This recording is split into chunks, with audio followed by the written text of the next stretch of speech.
Okay, so for those of you that are going to be gone on the choir trip, I wanted to be sure that you have access to kind of my take on Vietnam to kind of go along with what I've assigned in the textbook readings. You will have a test that you'll be responsible for when you get back. I'll probably pull the Socrative down on Friday, but then I'll open it back up this weekend for those of you that need to take it. So you will have that to do. The quiz in Edmodo that will be open on Thursday, you can take that at any point. You can use the notes that you've answered as far as as far as looking at kind of how you answered those questions in the homework assignment.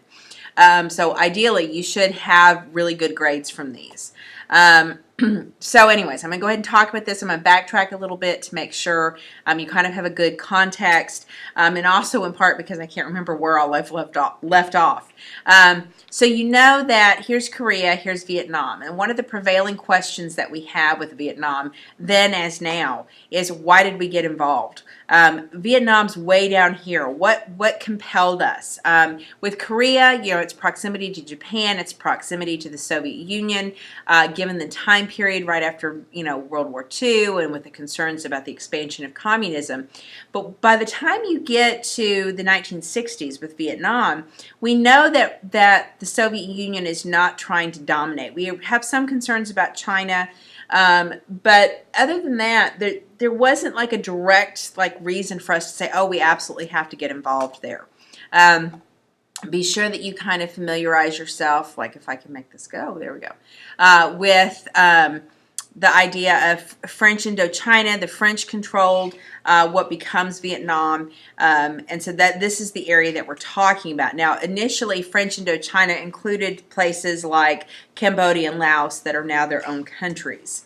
You also see that, let's see if I can get this thing to move, that we talked about how the whole issue really goes back to the Treaty of Versailles in World War I, and how the 14 points don't get implemented. And what you have instead is the Treaty of Versailles that ignores, giving independence to these countries like Vietnam. And that's going to be a real issue. And so then when you have these people trying to fight the Japanese, who are being horribly imperialistic and doing terrible things, this is really where this kind of real push for nationalism is going to be. So China falls to communism in 47 and 48. This triggers the Truman Doctrine. Korean War follows shortly thereafter. And what's going to happen is that this is going to propel the U.S. to help the French hold on to their territories in Indochina. Now, why we thought that they needed to have that territory, maybe because, I don't know. I'm not enough of an expert to speculate. Well, I will speculate. Probably because we wanted France to have some resources to rebuild with. Is probably what it was. But otherwise, I'm not really sure.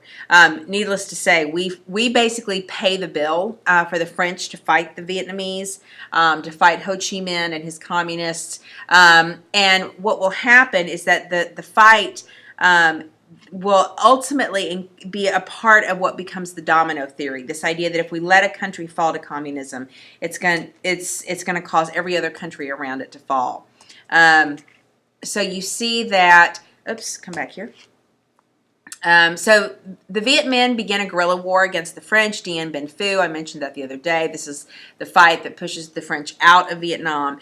The Geneva Accords basically end the conflict, kind of create this division along the 17th parallel. Everyone goes back to their corners, which is really what this whole division thing has been doing, like with South Korea, with Germany. And the whole idea was that in 1956 we would have elections. And unfortunately, that's not going to happen.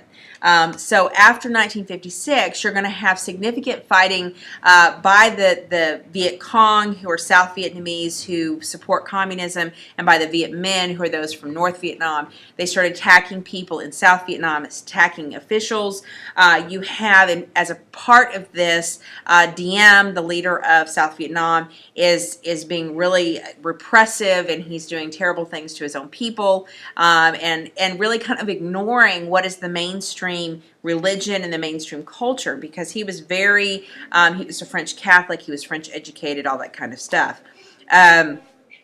And so Kennedy will go from really trying to continue this idea of the Truman Doctrine, and he will step that up by providing more aid, more money, and that kind of thing. And then ultimately, the U.S. will sign off on Diem being executed and removed by his own military. This picture, we talked about how the Buddhist monks were opposing Diem and kind of resorting to self-immolation if they needed to. LBJ, and I touched on this, I think, with a couple of the classes, and I'm not sure I touched on it with all the classes. The big thing here is how we go from this process of, with Eisenhower paying the bill, to JFK sending more aid, to LBJ sending troops in. How do we get to that point where we're sending troops in? And it all has to do with the Gulf of Tonkin. And so this is the whole thing. Now, what happens is that the Gulf of Tonkin incident is kind of elaborated. It's not that it didn't happen, it just didn't happen exactly the way the White House told everybody that it happened, and we don't find that out till later. But by August 7th, you have the Gulf of Tonkin resolution allowing LBJ to essentially take any measure necessary to repel an armed attack. And what this is going to do is give him broad powers, right? This is a complete violation of the separation of powers as they were installed by the first three articles of the Constitution. And so this is kind of a big deal. And so you absolutely need to understand what the Gulf of Tonkin resolution does. The fighting begins. I touched on this in, I think, one class. By March of 65, you have Operation Rolling Thunder. North Vietnamese had attacked U.S. bases. The U.S. starts sustained bombing. We start having combat troops fighting, and this is where American men, I mean, you had some casualties a little bit before, but this is when they start dying in large, large numbers. By 66, you have 400,000 troops in Vietnam. And again, the general attitude in 1966 is, oh yeah, we're the United States, we're going to win. Of course we're going to win. Except there's not a clear message, right? Part of what we're trying to do is bolster up a South Vietnamese regime that its own people don't really like. We're in conjunction with the South Vietnamese government, we're putting people in what we call strategic hamlets, which force them into territories that they may not want to go to. So we're basically removing their freedom. We're removing their freedom of choice, and yet we're doing this all in the name of stopping communism. And this is part of why the mission of Vietnam is so vague, because we are trying to stop communism, and it's part of that Truman Doctrine containment domino theory. But at the same time, it also violates our own principles. Other kind of concepts you need to grasp, issues with the Agent Orange and the napalm. Agent Orange is a chemical that destroys plants. Think of it like an industrial version of Roundup. And then, of course, napalm is jellied gasoline. We talked about that with the bombing of Japan. Both of those things get used in Vietnam to kind of clear out pockets of guerrilla fighters, pockets of the Viet Cong. And of course, I don't want you to think that it was just that the Vietnamese and the Viet Cong didn't do anything to deserve it. The Viet Cong had had lots of booby traps. They had lots of snipers and that kind of thing. And it really kind of creates really is deadly to American soldiers, and so the whole thing is just an awful situation. And of course, and behind all of this is the Ho Chi Minh Trail, which helps supply these people, the Viet Cong in South Vietnam and that sort of thing. So this is where we come up with the concept of a proxy war, in the sense that it's the United States fighting, but it's not really a declared war by the United States. This is not the United States versus North Vietnam. This is North Vietnam versus South Vietnam. It's just they happen to be using American soldiers. We saw this a little bit with Korea, but Korea was a United Nations action. South Vietnam is all American. Nobody else but the United States is involved in this, and this is kind of where the problem comes in. You can see here, this is where the Ho Chi Minh Trail was. You can also see that we have some places when we talk about Nixon and his actions where he kind of invaded into Cambodia and Laos to try to stop the Ho Chi Minh Trail in order to weaken the resistance against the Americans and that kind of thing. Now, 1968 is the most crucial year. You have to, let me say this again, you have to understand that 1968 matters because, first off, you have a couple of key assassinations. Martin Luther King is assassinated in 1968. Robert F. Kennedy is assassinated in 1968. 1968 starts off with the Tet Offensive, which is a major attack by the Viet Cong and the North Vietnamese. They attack South Vietnam cities and air bases. And it takes the Americans 4 weeks to repel that attack. And that repelling that attack really kind of indicates to the American public that maybe we don't quite have things in hand the way we thought we did. And it's kind of like people waking up, like realizing that things aren't working out the way they thought they were. And this is going to be the year where the protests are going to peak, where you have so much criticism by the U.S. media and by really the whole world. And so you have the massacre at Hue, where you have 3,000 Americans killed. And all of this is going to lead to significant American casualties. And so the anti-war protesters really pick up in this year. And again, you've got a couple of key assassinations. The politics is 1968 is an election year, so it's kind of crazy anyways. And then you throw in the Tet Offensive. You have the assassination of Robert Kennedy. LBJ refuses to run again in 1968, so the Democrats have to find somebody to run for them. Martin Luther King is assassinated, and you have riots, and you have all these questions about what's happening in the world. I mean, 1968 feels like everything's falling apart. Also happening in 1968 is going to be the My Lai massacre. This one occasionally pops up on the STAR test. It is kind of important in the sense that it's certainly not the only instance of a massacre of Vietnamese people by American soldiers. It's not the only questionable action by American soldiers. But it's like the classic example we talk about when you talk about the problems of Vietnam, because part of what happens, My Lai is kind of one of those hamlets, right? And so you get a bunch of American soldiers that are trying to find the Viet Cong, and one thing leads to another, and things get out of hand, and next thing you know, you've got a bunch of soldiers killing women and children and the elderly. And this kind of, gives a bad reputation to the American soldiers. The majority of American soldiers didn't commit atrocities. Most of them were just trying to survive. In fact, they were the ones being targeted by the Viet Cong. But you do have these instances of atrocities by Americans against the Vietnamese, and it just makes us look really, really bad. And this is part of the justification by anti-war protesters for really saying horrible things about the soldiers, calling them baby killers and that kind of thing. So just be sure that you understand 1968 is a turning point year. If you see something about My Lai, it has to do with American actions against the Vietnamese.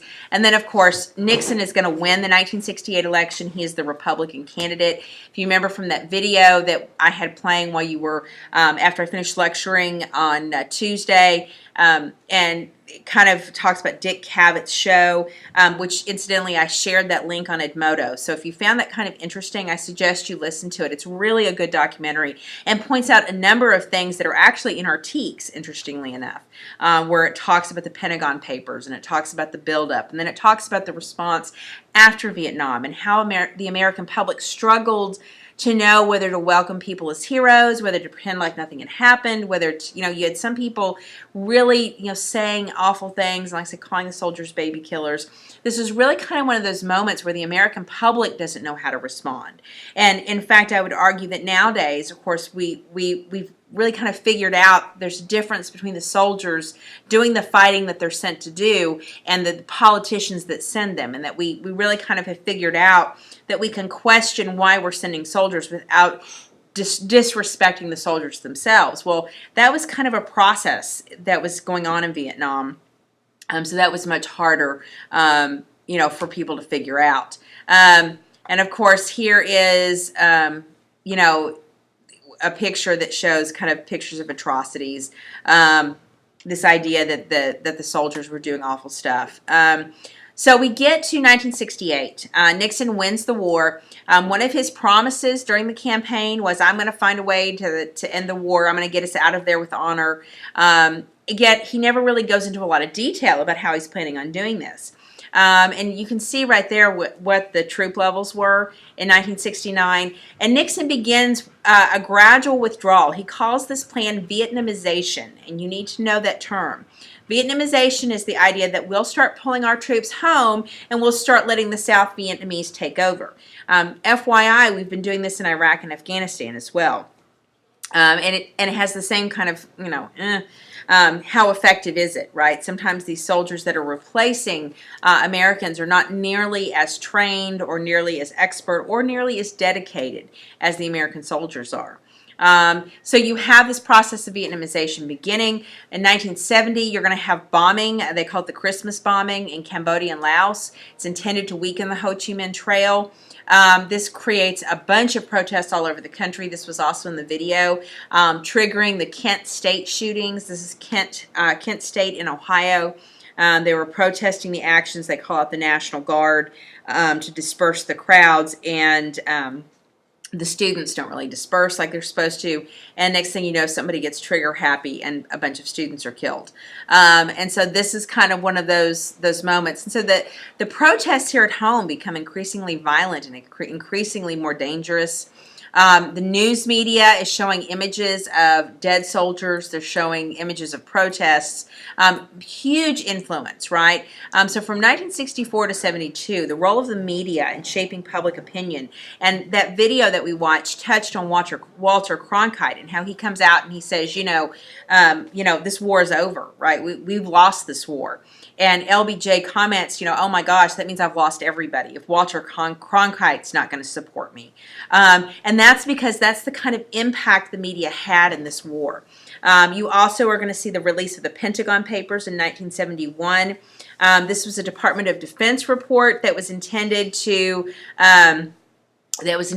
document like how the U.S. had gotten involved, and it's in this that we see what really happened with the Gulf of Tonkin incident. We see some of the fabrications that were used to justify the increasing number of soldiers, the increasing amount of military support, and it really becomes a huge issue in the sense that Daniel Ellsberg, who kind of took the Pentagon Papers and shared them with the media, very kind of Edward Snowden, if you're familiar with Edward Snowden and his release of what the NSA has been doing. So he basically releases the report to the New York Times, faces a trial for violating the Espionage Act of 1917. It ultimately gets dismissed because the FBI had violated Ellsberg's civil rights. So it kind of goes away. But you also kind of see, and I make this point down here, that their treatment of Ellsberg with the Pentagon Papers shows you that the Nixon administration was willing to play a little fast and loose with laws. In other words, and literally Nixon will say this about the Watergate affair, which Watergate is a political break-in meant to spy on the Democratic Party. So it really shouldn't have been anything. But Nixon actually says if the president does it, it's not illegal. And that's not how our country works, right? We have laws in place and everybody's held accountable to them. In fact, the president is supposed to uphold the laws. So the fact that he is willing to violate that for political purposes, or with the case of Ellsberg, because he doesn't like the criticism that the Pentagon Papers are bringing on to the White House, particularly his administration. When these things come out, people feel very cynical, very kind of let down by their government. So this is a real period of disenchantment. So we go from the optimism of the 50s and the 60s where the United States is great and we're going to change the world and we're going to conquer space and all this kind of stuff and it's all wonderful, to suddenly having a world in which we feel like the government lies to us, we feel like we can't win a war, we feel like people don't like us, and what are we really here for? So you have a profound shift from the 1950s and that kind of optimism and positivity to, at the end of this, by the time you get to the 1970s, this incredible frustration with everything. Again, the peace movement, the protest movement, very powerful in the 1960s. This is a picture of the National Guard at Kent State. And again, you can see why these guys are there with guns, and you've got these protesters. All it takes is one nervous guy to accidentally pull the trigger. And this is a picture of one of the casualties of the Kent State shooting. Incredibly upsetting to really the entire country. So the end of American involvement. So you get after Kent State. Nixon is continuing his policy of, Vietnamization. Let's kind of scale everything back. And you have the bombing raids increasing. And ultimately, the bombing in Cambodia and Laos will destabilize those regions and actually lead to the Khmer Rouge in Cambodia, which is a communist regime that commits atrocities and mass killings. And Laos goes through a long period of instability. Then in 1972, the North Vietnamese army is going to invade South Vietnam. And by late 1972, you have peace talks occurring. So you're going to have these questions about Nixon continuing to use bombing campaigns to put pressure on the North Vietnamese while the American public is screaming for him to withdraw the troops. So by January of 73, they agree to a ceasefire. They start a withdrawal of the troops. And the whole idea is that the U.S. is going to start pulling out. By the end of 1973, almost all U.S. military personnel had left South Vietnam. The North Vietnamese, though, their respect for the ceasefire is kind of questionable. Really, we're kind of pulling out of there. It makes it sound like right here that, everybody went back to their corners and the U.S. was allowed to gradually withdraw. It was much more rushed than that. And the U.S. was scrambling to get their troops out of there. And the North Vietnamese were not doing nice things. And so there's a lot of very difficult questions about the withdrawal from Vietnam. So what you're going to see is that in November of 73, the War Powers Act will then undo the Gulf of Tonkin Resolution. It'll set specific limitations on what the president can do, things like he has to notify Congress within 48 hours if he's going to send the troops in. He only has 90 days to get approval from Congress. And so it really is about limiting and kind of restoring the checks and balances system that we saw kind of disrupted with the Gulf of Tonkin Resolution. So be sure you kind of, and really this PowerPoint spells it out pretty clearly as far as the dates and the times. So be sure you're familiar with how that goes. 1974, continued to have conflict between South and North Vietnam. By August of 74, the U.S. is not sending any military equipment or any money. And so you're going to see that by 1975, the North Vietnamese attack South Vietnam. And in 1976, Vietnam's officially united. And you can see here the casualties, 58,000 American dead, 300,000 injured. And really kind of creates a great deal of frustration by the American public. And that frustration is going to continue to spread because as we're getting out of Vietnam, we're having the effects of globalization. Our economy starts to stagnate. And, some of this probably has to do with defense spending. We looked at those charts and we started Vietnam off by talking about the role of defense spending. And so all of the massive defense spending we've been doing, it's kind of like a hangover, I guess you could say, in the sense the U.S. is spending so much and going into so much debt. And yet, this is equipment that's going to be destroyed. It's not creating infrastructure. It's not creating more jobs. And so eventually it just all becomes too much. And then when we end the conflict, what do we do? How do we create a military? How do we use those military products? How are we going to replace that aspect of the economy? So that's going to have a huge impact as far as the economics of the 70s and that kind of thing. And really the attitudes, the cynicism, the frustration with Vietnam. When we talk about the civil rights movement, especially the later civil rights movement, that's going to add to some of the frustrations. If you look at the American Indian movement and how they responded to, their response was much more violent than, say, the black response or even the Latino response. And so maybe part of that is because, the American Indian movement is a product of the anger and frustration of the late 60s and early 70s. So this is going to have an impact. And then, of course, I put on here that it continues to haunt the U.S. today. Every time we have a military action and we worry about being stalemated and stuck in someplace, we think about Vietnam and what all of that means. This is a picture that kind of shows you Vietnam as being a production, as though it was orchestrated by the government and that kind of thing. So this should help those of you that are gone for the choir trip, or if for some reason you're going to be out on Wednesday or Thursday. And the test is on Friday or as soon as you get back. And otherwise, don't forget to take the quiz in Edmodo and finish up your questions and have those